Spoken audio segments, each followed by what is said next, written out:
नई ऊर्जा है। ये धरती हमेशा विचारों की धरती रही है। ये धरती हमेशा नवाचारों की धरती रही है।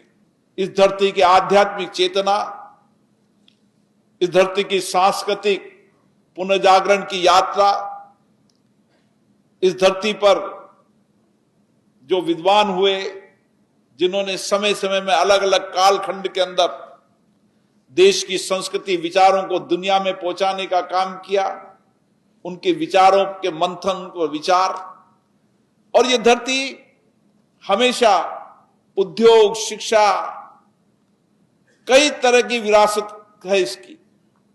इस विरासत को पुनर्जीवित करना चाहिए। भारत बंगाल की ओर देख रहा है, और जब बंगाल की ओर देख रहा है तो आप सबकी ओर देख रहा है। মাত্র ঠিকানা কাছড়াপাড়া পলিক্লিনিক বা নাইট অ্যাঞ্জেল নার্সিং হোম। কেনাকাটার একমাত্র ঠিকানা আগমনী বাসন্তী।